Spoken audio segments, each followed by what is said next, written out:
L'amendement qu'on va pas.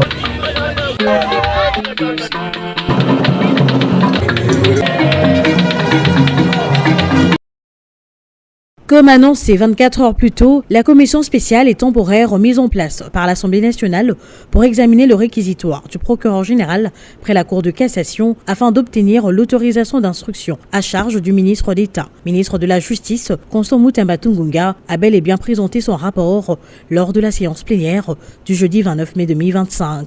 Après la lecture de ce rapport bien détaillé, reprenant toutes les réponses du procureur général Firmin Vondé et du ministre Constant Mutamba, cette commission, dirigée par le député national Méchac Mandefou, a recommandé l'auguste plénière d'autoriser l'instruction contre le ministre en charge de la justice.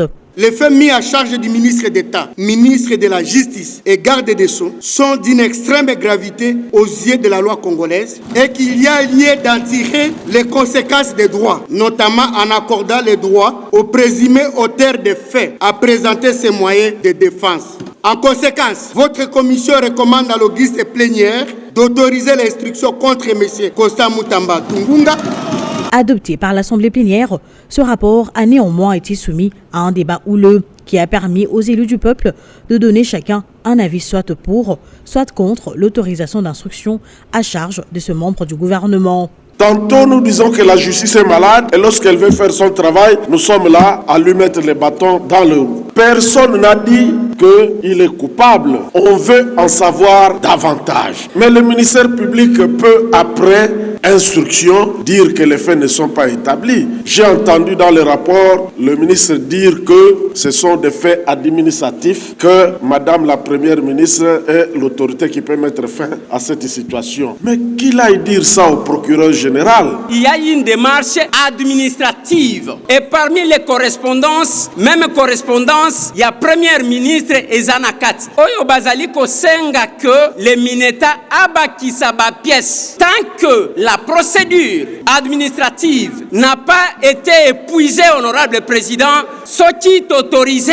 tokobiaiser tout et ça sera comme un règlement de compte, honorable président. Combien que Mutamba a détourné, honorable président, qu'il plaise de votre haute autorité de cette institution, honorable président, de faire un sursaut patriotique en fait que nous puissions trouver une paix durable. Parce que depuis la nuit du temps, nous savons qu'il y a un conflit qui gangrène entre les ministres de la Justice et les conseils supérieurs de la magistrature. Aujourd'hui, dans cette salle, se joue l'honneur et la dignité de notre Assemblée nationale. Notre pays souffre de corruption. Et aujourd'hui, nous, Assemblée nationale, nous pouvons nous permettre de ne pas autoriser, d'instruire, même pas de poursuivre, qu'un ministre, nous allons refuser ici qu'un ministre aille juste expliquer, donner ses moyens de défense à la justice. Après débat et vote, la représentation nationale a approuvé le rapport de la commission spéciale et temporaire et par la même occasion autorisé l'instruction à charge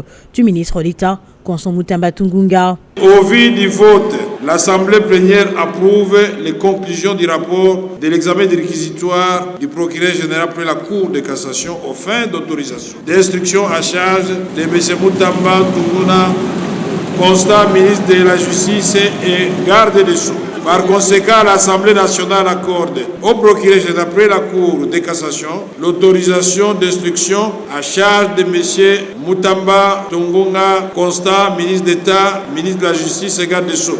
Ensuite, l'Assemblée nationale a procédé à l'audition du rapport de la commission spéciale et temporaire chargée d'examiner le réquisitoire du procureur général près la Cour de cassation, sollicitant des poursuites contre le député national Géré Lubanzadio, accusé des falsifications d'un acte de vente d'une parcelle. À ce sujet, la commission a demandé le transfert du dossier auprès du comité de sages de la Chambre basse du Parlement, une proposition soutenue par la plénière. Au cours de cette même plénière, les élus du peuple ont également procédé à l'examen de 2 rapports de la commission PAJ sur la proposition de loi portant création de l'Ordre national du Léopard et l'Ordre national des héros nationaux du député national André Mbata.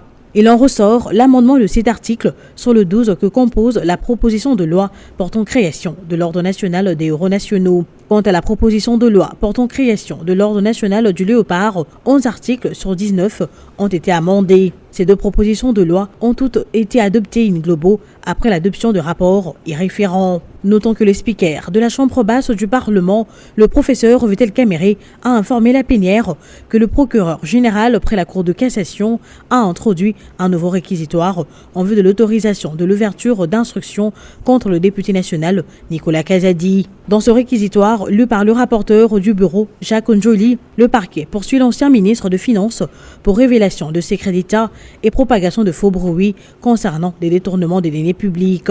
Le bureau de l'Assemblée nationale a à cet effet mis en place une commission spéciale et temporaire afin d'auditionner le procureur Firmin Vondé et les députés nationaux Nicolas Kazadi.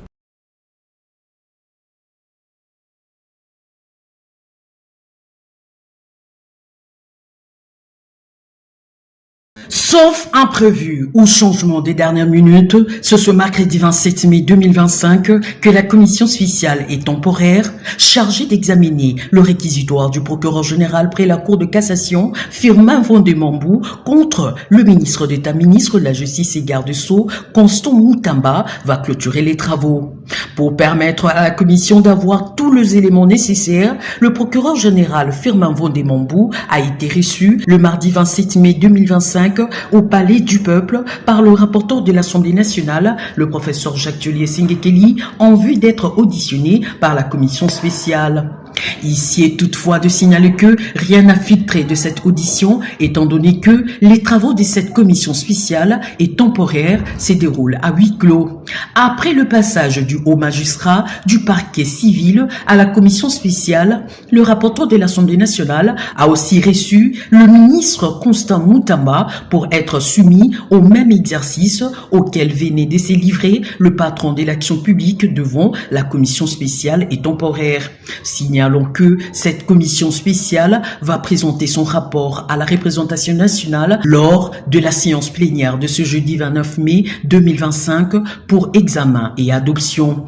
Juste après, le procureur général Firmin Vondé Mambou a été à nouveau entendu, cette fois-ci par une autre commission spéciale et temporaire pour examiner le réquisitoire du patron de l'action publique aux fins d'instruire contre les députés nationaux Dikala Majeb Loubanzadio Géry.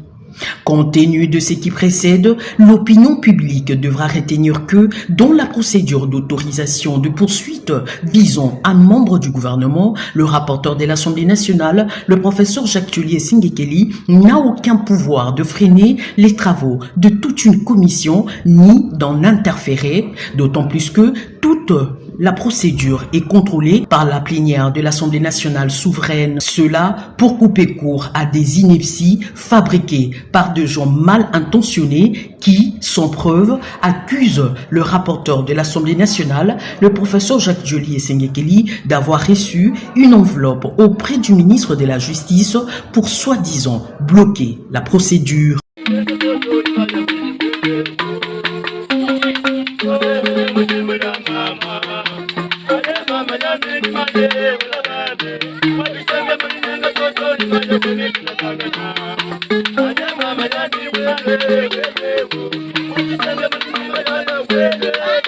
Thank you.